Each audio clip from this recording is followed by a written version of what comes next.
afternoon, we're going to talk about This meeting is being recorded. this afternoon. We're going to talk about the subject of viewing the ESG from, and specifically the social aspect from a gender lens. And I will give a little bit of background of Lean Equity and Sustainability. We are an independent gender diversity and inclusion initiative, member-centric international circle of women and allies supporting and empowering women to achieve their ambitions. Our mission is to empower women in male-dominated sectors to build a sustainable future, to empower, elevate, and provide visibility for women across sectors and more specific in the male-dominated sectors. Our guiding principles are built on the three United Nations Sustainable Development Goals. Number 5, gender equality. Number 7, affordable and clean energy. And number 13, climate action. We have several platforms that we are using to network. And this is Facebook, LinkedIn, Instagram, our website, WhatsApp groups, and on-site physical discussions and events. So we invite everybody that are not a member or they have not been a member to Lean Equity and Sustainability, specifically our LinkedIn page, to join our LinkedIn page and watch our calendar for events. We have several conversations around the topics of career development, energy topics, entrepreneurship, gender equity, and sustainability and ESG, but also several other topics that are very relevant to the international hot topics and also women-related subjects. Our network is built in a platform that all the members can have access to each other, they can approach each other, they can discuss, they can have one-to-one meetings. So please go through the members in our LinkedIn page and you can connect and network with them. At the same time, please feel free to connect with me, Maria Fluda, in LinkedIn, and also connect on a one-to-one and discussion if you would like. Here you can see our board members and founders of Lean Equity and Sustainability. So we have the two founders, which is Lame Vere and Rita. Lame is based in the UK and Rita is based in Norway. And today we're going to discuss about the ESG and specifically the S from a gender lens. So our guest for today is Rokayat. Rokayat is the founder and CEO of PaceUp Invest in Germany, France, and Nigeria.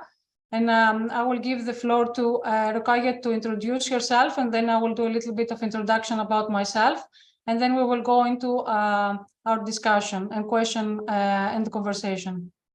Super. Thank you so much, Maria. So just a bit about myself. Like Maria mentioned, I'm the founder of PaceUp Invest, whose mission is to empower women and underrepresented communities to become financially independent and take control of their finances and building sustainable wealth.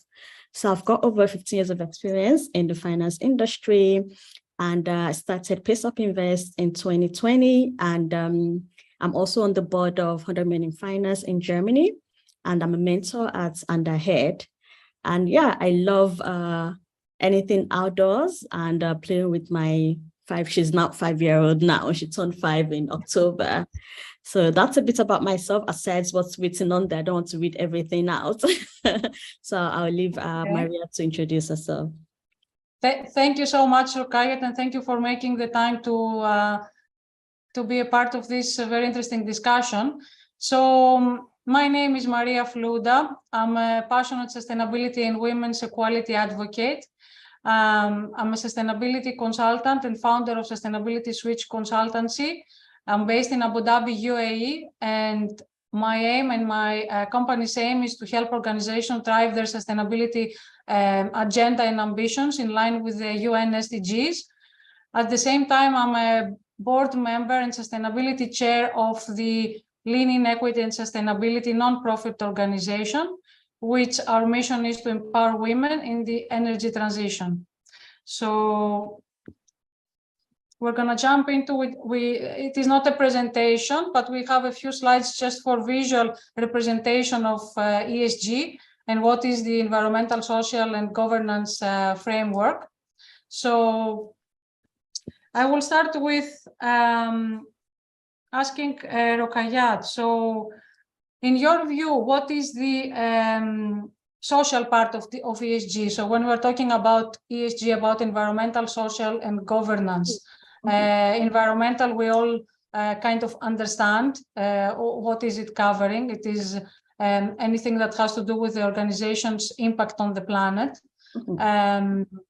However, when we go to the social aspect and the governance aspect, there it gets a little bit more vague or more complicated. So it's not very straightforward and visible for everyone to understand this aspect of sustainability. So if I take a step back before I talk about the social aspects, so on its whole, when we talk about ESG and sustainability, my personal take on it is that it can accelerate societal, social, and human value if we properly address it on a holistic basis by working on the three together and not isolating one for the other. So like you mentioned, a lot of conversation is around the E aspect and not a lot on the G and very little on the S, because we feel like often the S is not as quantifiable as the E.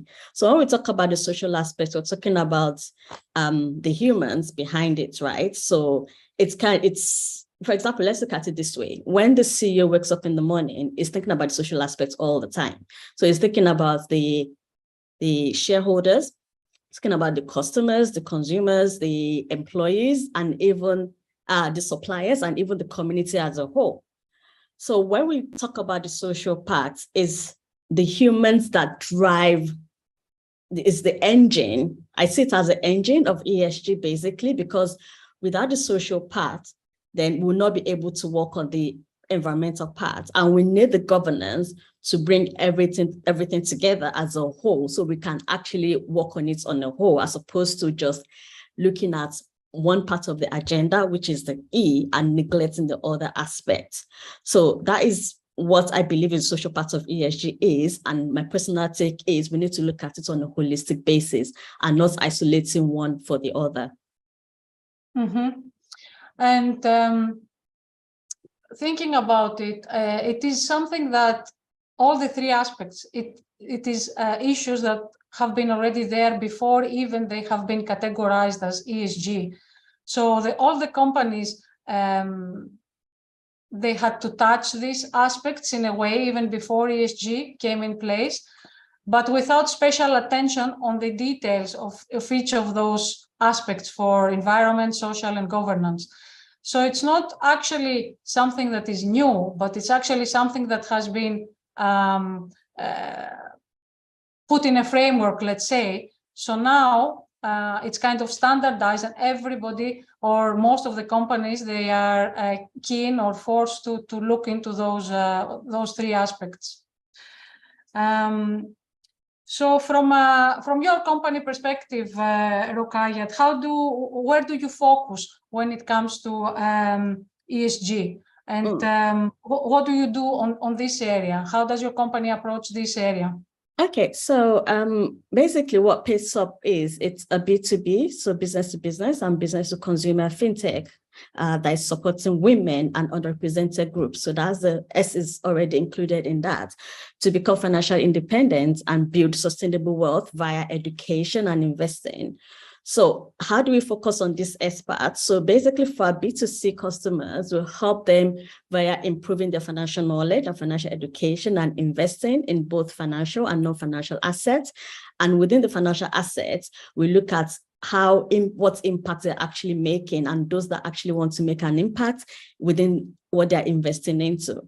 So when we then talk about the B2B, so what we do is we develop financial wellness programs as part of the company's social responsibility program for their employees, their customers, and their community. So via training, education, and also transparency of products and services. So this goes into investment products and services again, and creating the right customer journey that help them to understand what they need and how to get there.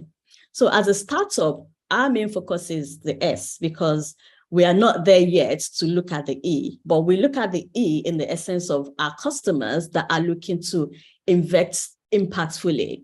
But the main mission and the vision of Pace Up Invest is basically to help women. So when it comes to gender equality, and also to help the underrepresented communities when it comes to income inequalities, because they are usually at the bottom of investing when it comes to money, when it comes to salary and whatever it is. So this is how we help in the sense of the direct customer, and also helping the businesses to start to think about how do they help their employees and their consumers in order to make sure that they're not financially stressed. So this is how we balance this out when it comes to us being an S company, but a bigger company that we work with to make sure they integrate that S into their ESG.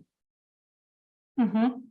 So basically, as you mentioned, the importance of ESG and having a right ESG framework in place is definitely from a company perspective. So the company has an interest to set a strategy or set ESG framework within their strategy. And that would benefit them internally as a company. So they could see the results and the benefits as a company. Also, from an investor perspective, they would look more in a company that has an established and governed ESG framework. But also from an individual perspective, as an employee in a company, or as I'm applying for jobs, I would be looking to see that the company has an ESG framework and sustainability commitments. So it makes a mature or a robust ESG strategy has benefits all around. So it covers all stakeholders. So the society also, they are more benefiting from a company that have ESG framework. So working with your clients, what are the main challenges that you see around ESG, and specifically for the social aspect of ESG? What do you think the challenges that they face? What do you see? What is the lack? Where is the gap? Are they facing the difficulties when they're developing their strategy or implementing the strategy? So what we've seen, basically, what the COVID-19 pandemic did was to dramatically alter the way that we live and work. And this is obvious, even if we are not spending hours on Zoom from our home or office, or being interrupted by kids and pets and whatnot. And from what I see, what is less obvious is the impact on people's finances and financial well-being, because obviously I'm in that area. And we know that many people, especially women, either lost their jobs or resigned to care for family members. But what we don't see is the impact on their bank accounts. And we see those that actually remain in employment during the pandemic. But what is not obvious is the financial stress that has actually increased. So the challenge we see is obviously, number one, the financial stress.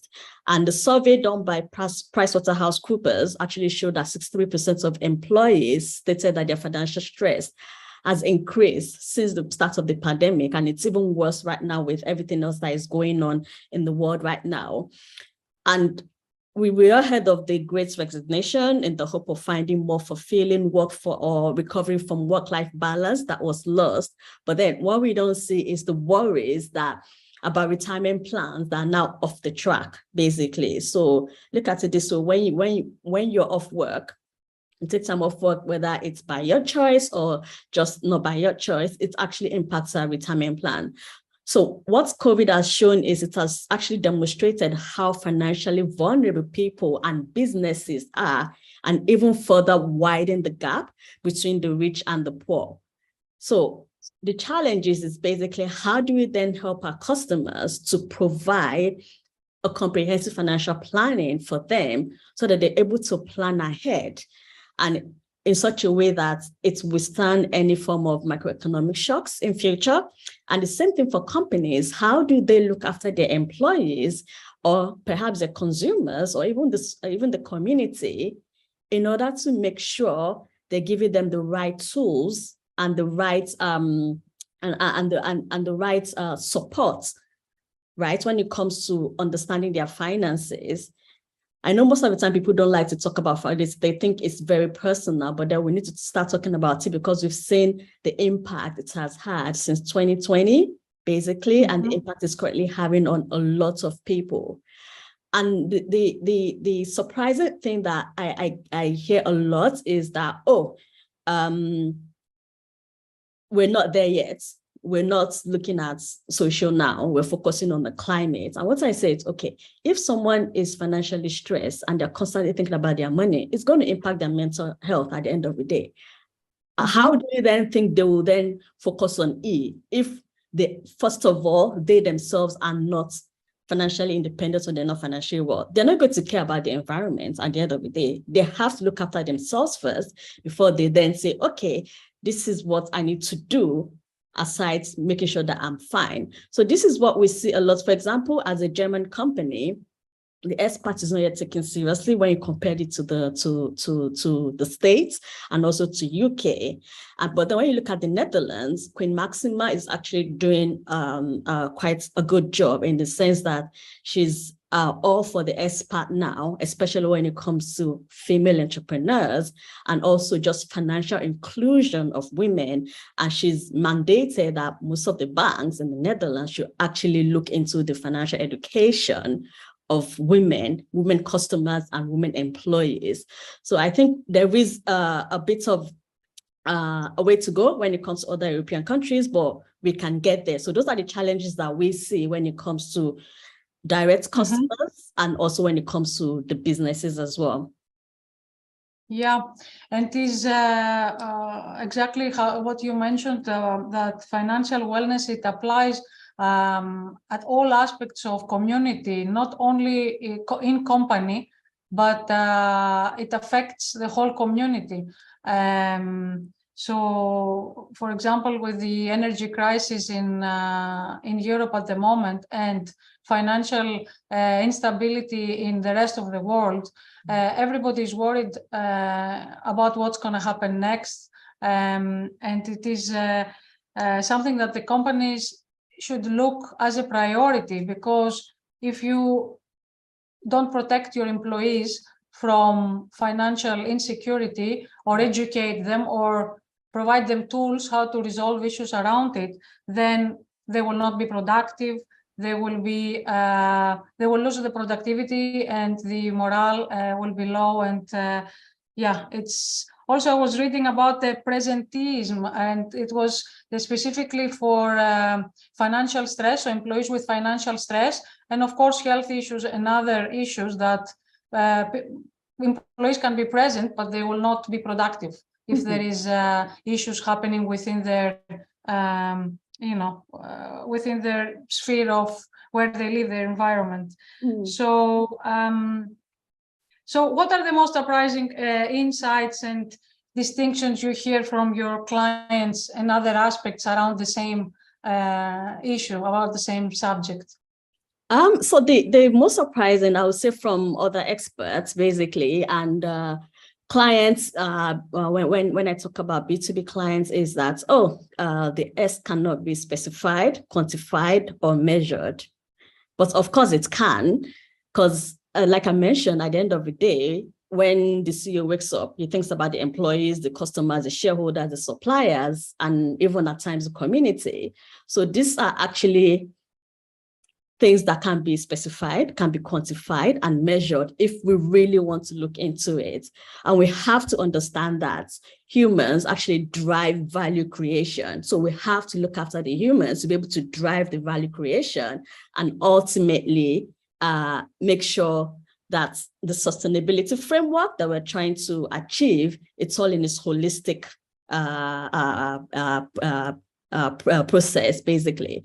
So these are the most surprising insights, in the sense that, oh, we cannot measure it. Oh, no, it is better measurable. But if we really want to do it, we can do it. Like, this is what I see. Yeah. Yeah. And how do you see the gender aspect fit within the ESG and the social part in Europe, but also in Africa also, which is, I guess, a different geopolitical scenario there. But how do you see it? Because you have experience in both areas. I mean, I don't think there is that much difference, to be honest. And I think it's all about the empowerment of women for financial inclusion at the end of the day. So you might say, oh, but women are already financially included and there is access. But then when they get to that access, how are they perceived, right?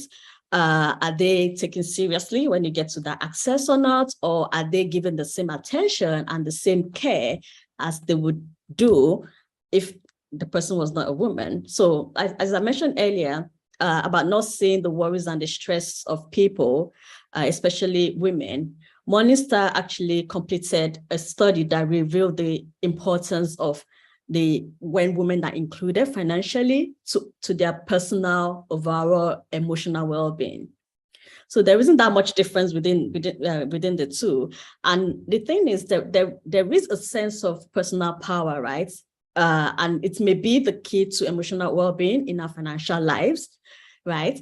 And it's quite interesting. What Morningstar research also showed is that companies, large and small, can actually start to create programs. So no matter where they are in the world, Europe, Africa, can actually start to create programs that can actually empower employees financially, which can have a real impact on the emotional sense of well-being. Because like I said, all this is connected. And this is why I often say that the mental well-being is connected with financial well-being.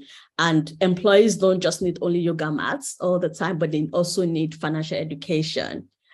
And when it comes to that, what we tend to do and what we've seen, irrespective of the geography, is actually including into the curriculum, either university curriculum or through investing in business, enhancing financial literacy is very, very important, because when we look at it, it's as future investors, women, future investors, to build wealth and ultimately pass that wealth down.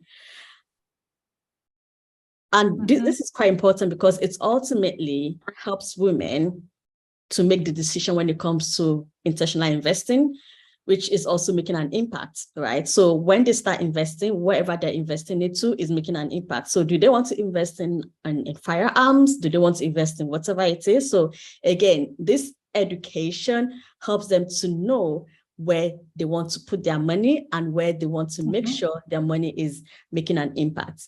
And one interesting thing that we found is when we talk about female entrepreneurs, we found that they're actually more likely to found businesses and also invest in businesses that are sustainable causes, but only after they've achieved financial returns. So most people want to be, how do I say it? Be impact investors or have a company that is impactful, but then they want to do this after having reached financial returns. So that's why it's very important that we help women to actually achieve financial returns so that ultimately they can start to then think about, okay, how can I then start to invest impactfully? And all this education and things can be done via financial education seminars targeted at specific female employees, and also tools that helps them to track their spending, their saving, and progress towards their retirement goals, and also just incentives to employees for meeting a company's for a meeting with a company's sponsored financial advisor, whatever it is. So these are the things that would help a lot of women to actually start to look at, okay, improving their knowledge when it comes to financial wellness, reducing that stress, and ultimately it helps the company, right? Like you mentioned, there'll be better productivity, there'll be low absenteeism, it's like there'll be more, they'll attract more talent.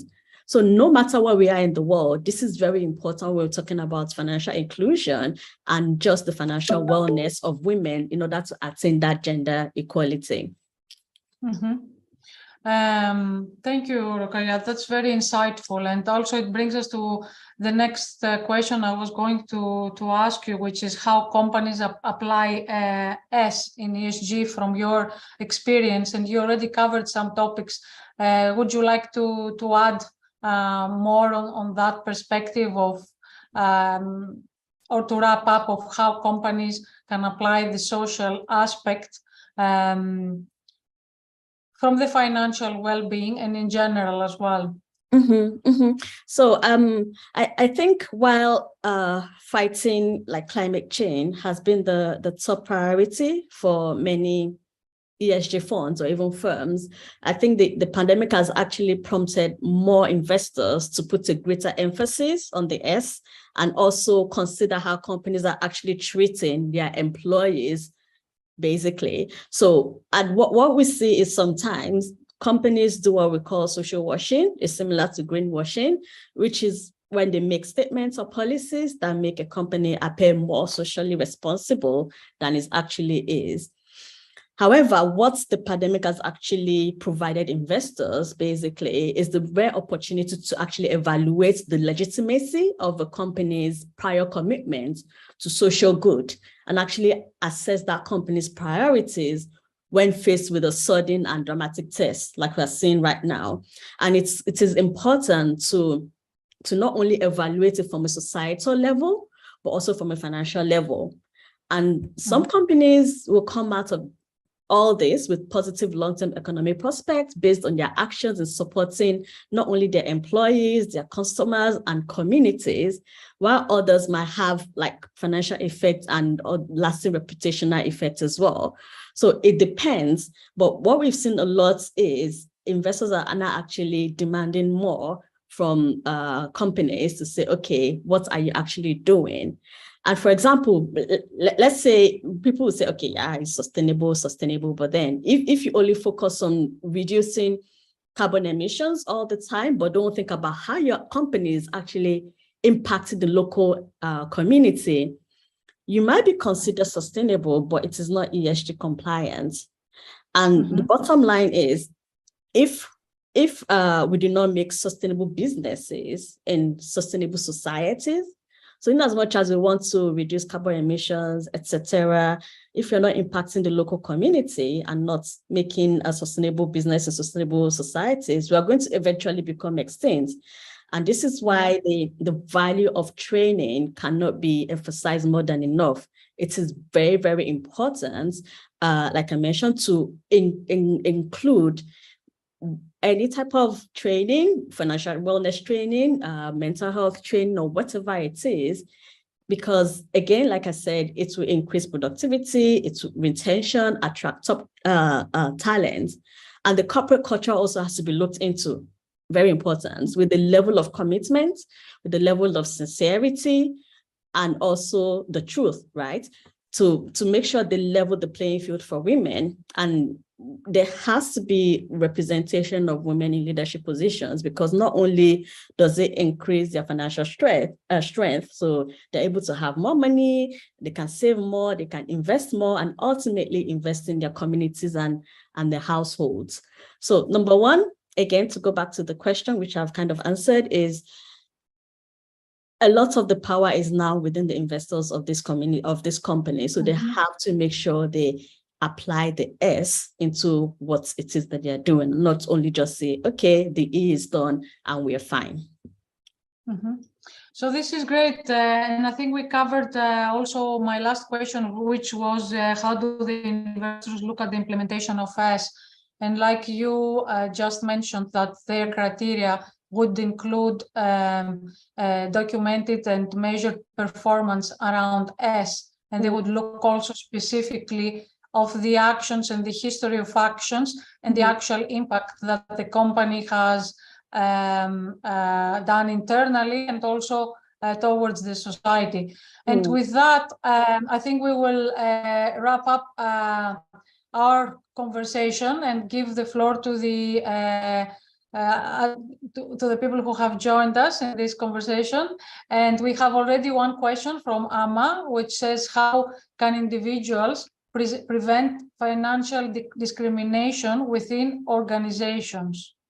So this is a very good question, and I think a lot of us have been in this situation where is financial discrimination within our organization, either between gender or nationalities or other discrimination.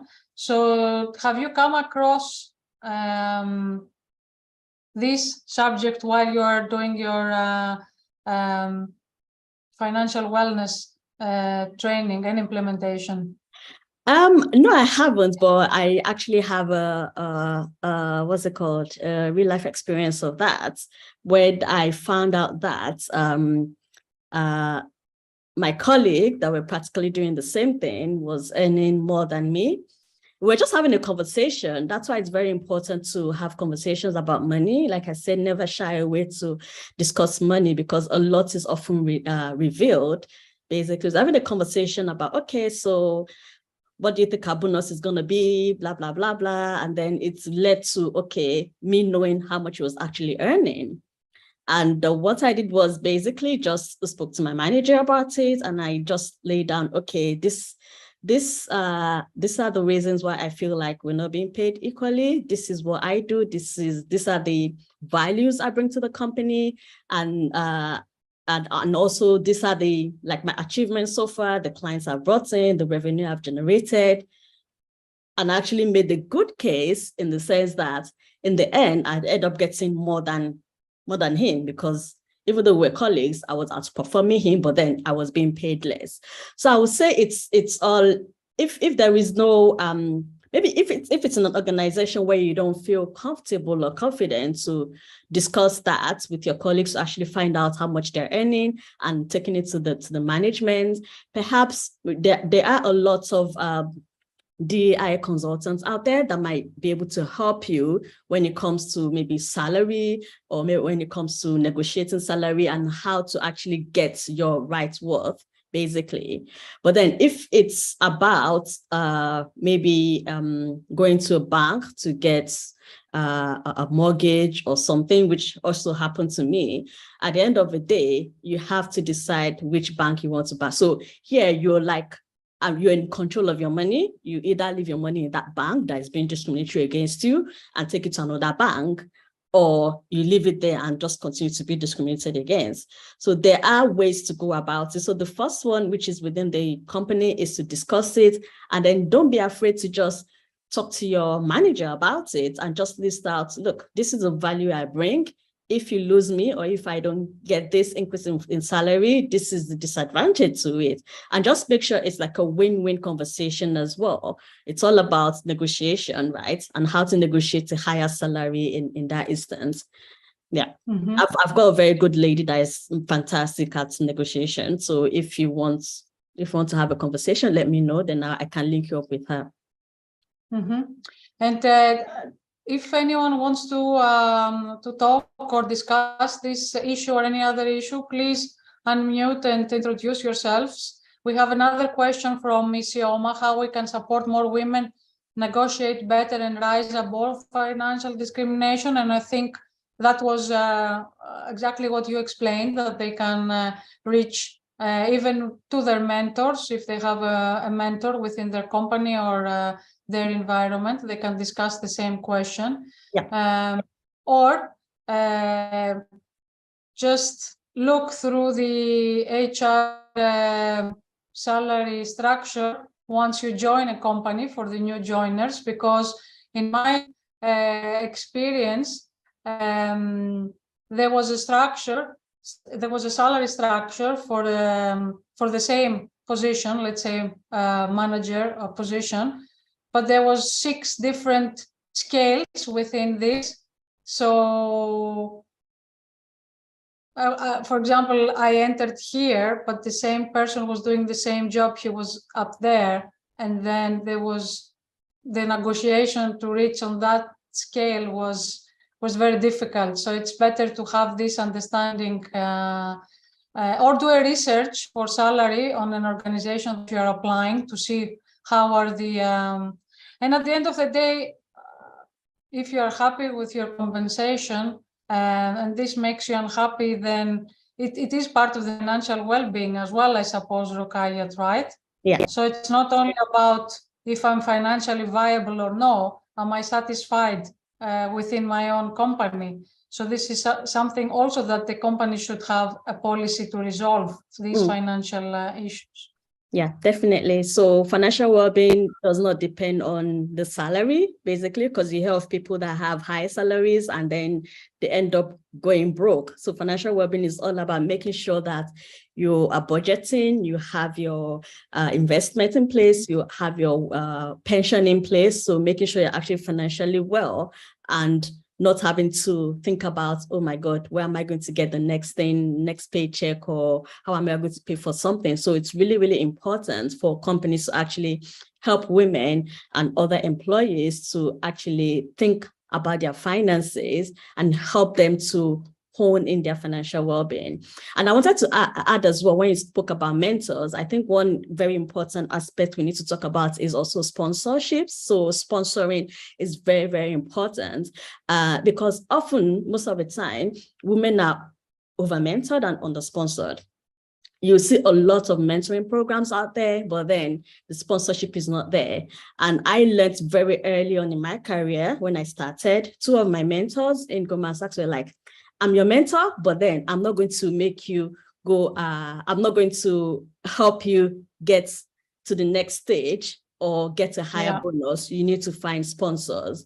And finding sponsors, number one, is being very good at what you do and people recognize you. But when it comes to that time, when the door is closed and they're talking behind you, make sure that person has the power to actually say, oh, this person is doing an amazing job. They need to stay in this job. They need to get this high salary, and then they need to rise up to the next position. So we need more sponsorship in women, which is very, very lacking. And it's very, very important to not just focus too much on mentorship.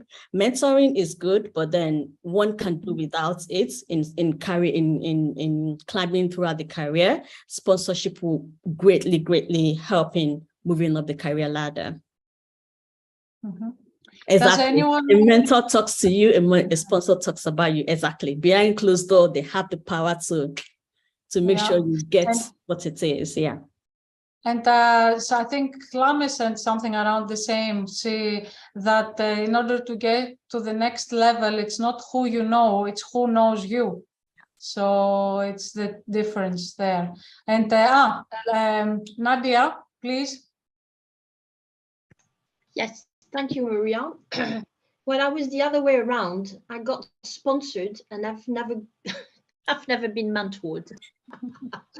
So, I think I've been sponsored by some of my managers in jobs that, you know, were some of the guys didn't want to do.